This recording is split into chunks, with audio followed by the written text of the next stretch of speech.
Hello అండి, అందరికీ welcome to my channel అద్వితాలేనా. అందరు ఎలా ఉన్నారు ఫ్రెండ్స్? మేమైతే చాలా బాగున్నాం. బాగుండడం పక్కన పెడితే కొంచెం సాడ్నెస్లో ఉన్నాం. అది ఎందుకు ఏంటన్నది నేను నెక్స్ట్ వీడియోలో చెప్తాను. సో ఈ వీడియోలో అయితే నేను నా శారీ అనేది చాలా రోజులైంది కొనుక్కొని. నాకు ఫస్ట్ టైం మా ఆయన తీయించాడు పట్టు శారీ. సో దానికి ఇది మీషోలో నేను బ్లౌజ్ పెట్టాను. ఇది ఆల్రెడీ ఒక షార్ట్లో చెప్పాను. ఆ శారీ మీదకి ఈ బ్లౌజ్ అనేది చాలా పర్ఫెక్ట్గా సరిపోయింది. సో చాలా రోజుల నుంచి బ్లౌజులు కుట్టుకుందాం అనుకుంటున్నాను, అయినా కూడా నాకు అవ్వట్లేదు. సో అందుకని చెప్పి ఇంకా ఎలాగో ఇంటి దగ్గరే ఉన్నాను కదా, రోజు ఒకటి కుట్టుకున్నా అయిపోతుంది అన్నట్టు ఇక్కడ నేను నా బ్లౌజెస్ అనేటివి కుట్టుకోవడానికని కట్ చేసి పెడుతున్నాను. సో ఎప్పుడైనా కూడా కంప్యూటర్ వర్క్ బ్లౌజెస్ ఉంటాయి కదా, సో అవి మన సైజు ఉన్నాయా లేదా అని చెక్ చేసుకొని ఒకసారి మన ఆది బ్లౌజ్ తీసుకొని దాని త్రూ మనం చెక్ చేసుకొని తర్వాత ఇలా ముందే కట్ చేసుకుంటే సరిపోతుంది. మామూలుగా అయితే లైనింగ్ కట్ చేసి తర్వాత మెయిన్ క్లాత్ అనేది కట్ చేస్తాం కదా. ఇదేంటంటే ఇది ఆల్రెడీ వర్క్ ఉంది కాబట్టి దాన్ని బట్టే మనం బ్లౌజ్ అనేది స్టిచ్ చేసుకోవాలి. సో ఫస్ట్ ఇది కట్ చేసుకొని తర్వాత లైనింగ్ అనేది కట్ చేసుకోవాలి. ఇక్కడ నేను అలాగే చేస్తున్నాను. సో ఈ బ్లౌజ్ అయితే నాకు చాలా బాగా నచ్చింది ఫ్రెండ్స్.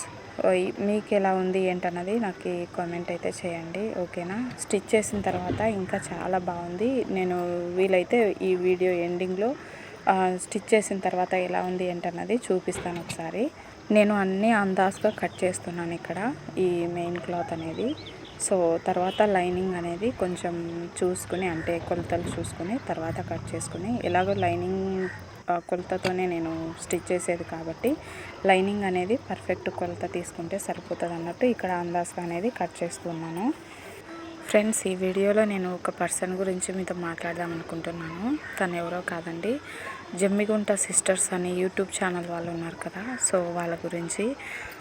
ఫ్రెండ్స్, మీకు దయచేసి నేను రిక్వెస్ట్ చేస్తున్నాను, మీకు వీలైతే వాళ్ళకి హెల్ప్ చేయండి. ఒక్కసారి వాళ్ళ ఛానల్లోకి వెళ్ళి ఒకసారి చెక్ చేయండి. వాళ్ళ పరిస్థితి దారుణం ఫ్రెండ్. అక్క పేరు మమత, తన హస్బెండ్ పేరు చంటి. అన్నకి వచ్చేసి ఆర్గాన్స్ ఫెయిల్యూర్, అలాగే కిడ్నీ ప్రాబ్లం కూడా ఉంది. సో ఇప్పుడు పూర్తిగా డల్ అయిపోయాడు. లివర్ కూడా ఫెయిల్ అయిపోయిందని చెప్పి ఇంటికి తీసుకెళ్ళమంటే హాస్పిటల్లో అడ్మిట్ అయి ఉన్నారు. వాళ్ళు ఇప్పుడు ఇంటికి తీసుకెళ్ళమని చెప్తే వాళ్ళు ఇంటికి వెళ్ళిపోయారు. ప్రజెంట్ ఆమె పరిస్థితి ఏంటంటే ఒక అద్దె ఇంట్లో ఉంటుంది. సో ఆ ఇంట్లో నుంచి కూడా తనని ఖాళీ చేయమని చెప్పారో ఏంటో మరి తెలీదు. తన రీజన్ అయితే చెప్పట్లేదు, ఎవరిని ఏమనకండి అంటుంది. తను ఎక్కడైనా ఇల్లు ఖాళీగా ఉంటే నాకు చెప్పండి. నాకు కరీంనగర్ అంట ఆమెది, అక్కడ ఎవరైనా ఆ సరౌండింగ్లో హెల్ప్ చేసే వాళ్ళు ఉంటే ప్లీజ్ నాకు హెల్ప్ చేయండి అని హెల్ప్ కోసం ఎదురు చూస్తుంది ఫ్రెండ్స్. ఎవరైనా కరీంనగర్ చుట్టుపక్కల ఉంటే మాత్రం తనకి వెళ్ళి హెల్ప్ చేయండి. తన యూట్యూబ్ ఛానల్ నేమ్ వచ్చేసి జమ్మిగుంట సిస్టర్స్. సో ఒక్కసారి ప్లీజ్ ఆ ఛానల్ ఓపెన్ చేసి తన ప్రాబ్లం ఏంటని మీరే చూడండి. నిజంగా ఒక ఒంటరి ఆడపిల్ల ఎంత అంటే చేస్తుంది చెప్పండి. కానీ తన మొత్తం అతని అంటే తన హస్బెండ్ బాధ్యత, తన పిల్లల బాధ్యత అంతా కూడా తన పైన వేసుకొని తను లైఫ్ అనేది లీడ్ చేస్తుంది ఫ్రెండ్స్. నిజంగా అక్క పరిస్థితి అయితే ఎవ్వరికి రావద్దు, నిజం చెప్తున్నాను. వేరే ఆడపిల్ల ఆ పొజిషన్లో ఉంటే ఆ హస్బెండ్ని వదిలేసి వెళ్ళిపోయేది. ఇంకో విషయం ఏంటంటే, అంటే అంత దారుణంగా ఉంటారా అంటే కొంతమంది, ఇప్పుడున్న లైఫ్ స్టైల్ వేరే ఉంటుంది. ఎందుకంటే చాలామంది సుఖంగా బ్రతకడానికి ఇష్టపడుతున్నారు కానీ కష్టాలలో బ్రతకడానికి ఎవ్వరూ ఇష్టపడట్లేదు. కానీ ఆమె అన్ని కష్టాలు భరిస్తూ తన హస్బెండ్తోనే ఉంటుంది. సో పాపం అనిపిస్తుంది నాకైతే. నిజంగా తను పెట్టే ప్రతి వీడియో నేను చూస్తున్నాను, నిజంగా కళ్ళెంట నీళ్ళు వస్తున్నాయి ఫ్రెండ్స్ ఆ వీడియో చూస్తుంటే.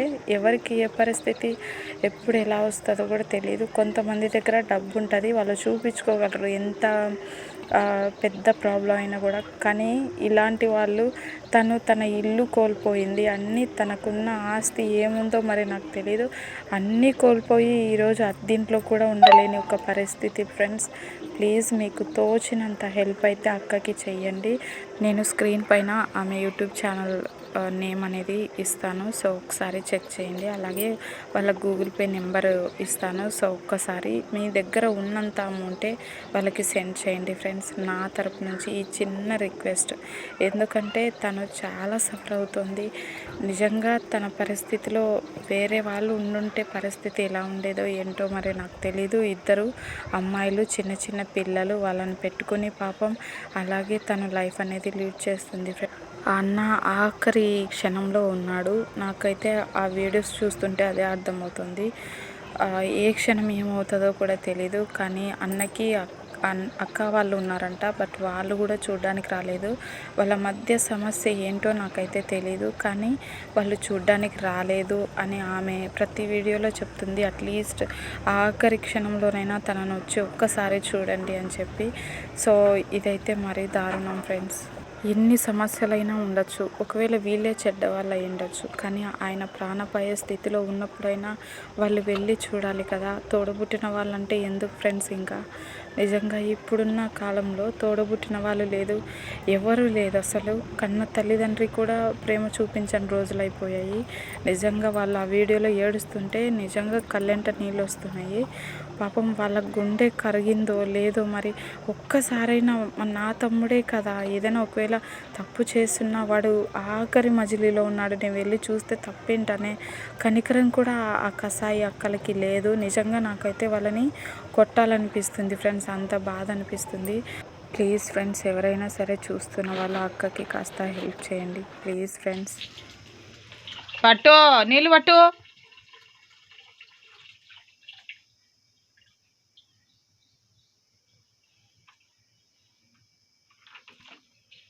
చూడు, పెట్టు, నీళ్ళు పెట్టు,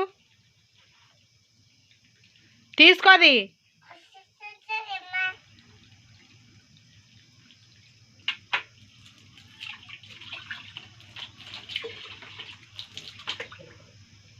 పట్టుకోవాలి, అట్నే పట్టుకోవాలా.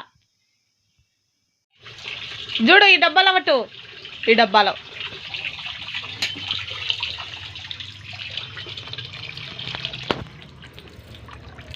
టీ ఇడికిరా, ఈడ పట్టు. దా ఇంగరా పట్టుకో. ఏయ్, అది నిండిందిరా. ఈ వీడియో ఈవినింగ్ తీసాను ఫ్రెండ్స్. మొత్తం నేను బ్లౌజ్ అనేది కట్ చేసి స్టిచ్ చేసి అంతా అయిపోయిన తర్వాత, బట్టలు అనేది ఉతికేసి అన్ని పని అంతా అయిపోయిన తర్వాత లడ్డుకి నేను స్నానం చేసేసి ఈవినింగ్ టైంలో మేము బయటే నైట్ పడుకునేది. సో ఇక్కడ అనేది మంచాలు వేస్తున్నాను లడ్డు కోసం అని చెప్పి. వాడికి 6:30 కల్లా స్నానం చేయించేసానంటే వాడు పడుకుండిపోతాడు. సో అందుకని చెప్పి ఇక్కడ మంచాలు అనేది వేసేసాను. సో డైలీ రొటీన్ అయితే ఇలాగే ఉంటుంది నాదైతే. నేను పుట్టింది పెరిగింది అంతా ఈ ఊర్లోనే. కాకపోతే ఎందుకో నాకు అంటే మా వాళ్ళ ఇల్లులు ఉన్నా కూడా నేను ఎక్కడికి వెళ్ళాను ఫ్రెండ్స్, ఇంటి దగ్గరే ఉంటాను. అందరు అంటుంటారు ఎప్పుడు బొమ్మలాగా ఇంట్లోనే ఉంటావు, అసలు బయటికి రావని చెప్పి. ఎందుకో నాకు వెళ్ళాలనిపించదు. ఏంటంటే మనం వెళ్ళి ఏదైనా మాట్లాడితే అది ఎలా పోట్రే అవుతుందో కూడా అర్థం కావట్లేదు. ఇప్పుడు మనుషులతో కలిసి మాట్లాడటం కంటే ఒంటరిగా ఉండటం బెటర్ అనే ఫీలింగ్ వస్తుంది. ఎందుకంటే అలా అయిపోయారు జనాలు. ఏం మాట్లాడినా కూడా అందులో పెడార్థాలు తీసి ఏవేవో మాటలు మాట్లాడి చాలా దారుణంగా అయిపోయారు. సో కొన్ని సిచ్యువేషన్స్ ఫేస్ చేసిన తర్వాత ఎవరితో మాట్లాడకుండా కామ్గా ఉండడమే మేలు అనే కిందికి నేను తయారైపోయాను. సో అలా నాకే అనిపిస్తుంది, ఎందుకో ఎవరితో మాట్లాడాలన్నా మాట్లాడాలనిపించదు. ఏమన్నా వీడియోస్ చేసుకుంటాను, వీడియోస్ ఇలా ఎడిటింగ్ చేసి వాయిస్ ఓవర్ ఇచ్చి ఇదే సరిపోతుంది. సో అందువల్ల నేను ఎవరి జోలికి వెళ్ళట్లేదు. ఇంకా చెప్పాలంటే మా ఆయనతో కూడా నేను సరిగా మాట్లాడకుండా అయిపోయాను ఈ మధ్యకాలంలో. ఏంటంటే ఏదో ఒక దానికి గొడవ వస్తుంది, ఆ గొడవలు పెంచుకుంటూనే పోతున్నాము. సో దాని బదులు సైలెంట్గా ఉండటం మేలు కదా అన్నట్టు నేనైతే ఎవరితోనూ సరిగా మాట్లాడలేకపోతున్నాను. ఎందుకో తెలియదు, ఈ మధ్యకాలంలో చాలా డీసెంట్ అంటే కామ్ అయిపోయాను నేను. మాట్లాడాలనే ఆలోచనే ఉండట్లేదు ఎవరితో కూడా. ఎవరైనా నా దగ్గరికి ఇంటి దగ్గరికి వచ్చినా కూడా వాళ్ళతో ఎక్కువసేపు నేను మాట్లాడలేకపోతున్నాను. ఇది నా తప్పు ఏంటో మరి నాకైతే తెలీదు. నాలో ఏమైనా ప్రాబ్లం ఉందంటారా? విన్నవాళ్ళు కమెంట్ చేయండి. ఇక్కడైతే నేను మొత్తం జడ వేసుకొని అంతా అయిపోయిన తర్వాత ఇక్కడ బియ్యం అనేది కడిగి పెడుతున్నాను. మా దరిద్రం ఎలా ఉందంటే ఫస్ట్ బియ్యం అయిపోయాయి, ఇప్పుడు గ్యాస్ అయిపోయింది. అంటే ఎండల కాలం స్టార్ట్ అయిపోయిందంటే మా పేదరికం కూడా స్టార్ట్ అయిపోతుంది. రేపు చెప్తాను, అంటే నెక్స్ట్ వీడియోలో చెప్తాను మా దరిద్రం ఏ లెవెల్లో ఉంది, ఏ పీక్స్లో ఉంది అని. నిజంగా నరదృష్టి అంటే ఏదో అనుకున్నాను కానీ అవి నిజంగా ఉంటాయి అనేది ఇప్పుడిప్పుడే అర్థమవుతుంది. సో మేము ట్యూషన్ రన్ చేస్తున్నామని చెప్పాను కదా, ఆ ట్యూషన్ పాయింట్ వల్ల ఎంతమంది కళ్ళు మా మీద పడ్డాయంటే ఏదో కోట్లు కూడబెడుతున్నాం అనే లెవెల్లో మమ్మల్ని పోర్ట్రే చేస్తున్నారు స్కూల్లో వాళ్ళు, అలాగే బయట వాళ్ళు అందరూ కూడా. మన వాళ్ళే మనల్ని సక్రమంగా అర్థం చేసుకోలేనప్పుడు పక్క వాళ్ళు ఏం అర్థం చేసుకుంటారులేండి అనుకోవటమే తప్పు. సో ఇక్కడైతే నేను అన్నం అయితే కడిగి పెట్టేశాను. ఇంకా దోసకాయలు అనేటివి నేను కర్ణగిరికి వెళ్ళాం కదా మేము, సో తిరునాళ్ళకు అని చెప్పి అప్పుడు దారిలో వస్తుంటే వాళ్ళు కోసుకొని అన్ని సంచులకేసి కట్టేస్తుంటే నేను అడిగాను అనమాట, మాకు 1 కేజీ అలా ఇస్తారా అని చెప్తే వద్దమ్మా అని ఒక 4 కాయలు 5 కాయలు మాకు ఫ్రీగానే ఇచ్చారు వాళ్ళు, డబ్బులు అయితే తీసుకోలేదు. ఇక్కడ దోసకాయ పచ్చడి అనేది చేస్తున్నాను. ఈ దోసకాయ పచ్చడి చేసే టైంలో కరెంటు పోయింది ఫ్రెండ్స్. ఇంకా మిగతా అంటే అవి వేయించడం వరకే జరిగింది. తర్వాత ఇంకా పచ్చడి కొట్టేటప్పుడు అయితే నేను వీడియో తీయలేకపోయాను ఎందుకంటే కరెంటు పోయింది. ఇది లైటింగ్ వేసుకొని నేను ఈ పచ్చడి అనేది దంచాను. సో అందువల్ల ఇంకా నేను వీడియో అనేది తీయలేకపోయాను. మామూలుగా టమోటాలు, పచ్చిమిర్చి, ఒక తెల్లవాయిలు అంటారు కదా, సో తెల్లగడ్డలు అవి, అలాగే ఎర్రగడ్డలు ఇవన్నీ ఫ్రై చేసుకోవాలి. ఆ ఫ్రై చేసే వాటిలోనే ఈ దోసకాయ ముక్కలు కూడా వేసుకొని ఫ్రై చేసుకొని కొంచెం చింతపండు వేసుకొని దంచేసుకోవడమే, కొంచెం ఉప్పు వేసి అంతే. ఇవన్నీ ఫ్రై చేసి దంచేసుకోవటమే. పచ్చడి అయితే 4 రోజుల వరకు అస్సలు చెడిపోలేదు ఫ్రెండ్స్, ఎందుకంటే చింతపండు వేసాం కాబట్టి. నాకు చాలా బాగా నచ్చింది పచ్చడి. ఒక్కసారి మీరు కూడా ట్రై చేయండి. ఇది నా పద్ధతిలో నేను ఇలాగే చేశాను, అందరూ ఎలా చేస్తారో నాకైతే తెలియదు. పచ్చడి చేసే ముందు కాస్త దోసకాయ అనేది టేస్ట్ చేయండి, ఎందుకంటే కొన్ని చేదుగా ఉంటాయి. సో ఇక్కడ నేను బ్లౌజ్ అనేది స్టిచ్ చేసేసాను. ఈ శారీకి ఆ బ్లౌజ్కి చాలా బాగా సెట్ అయింది. ఇది నేను ఆల్రెడీ ఇది వరకటి వీడియోలో అప్లోడ్ చేశాను, చూడని వాళ్ళ కోసం మళ్ళీ చూపిస్తున్నా చూడండి. చాలా బాగుంది శారీకి అలాగే బ్లౌజ్కి, చాలా బాగా సెట్ అయింది. నాకు ఈ శారీ ఎప్పుడెప్పుడు కట్టుకుందామా అనే ఫీలింగ్ వస్తుంది ఇది చూడగానే.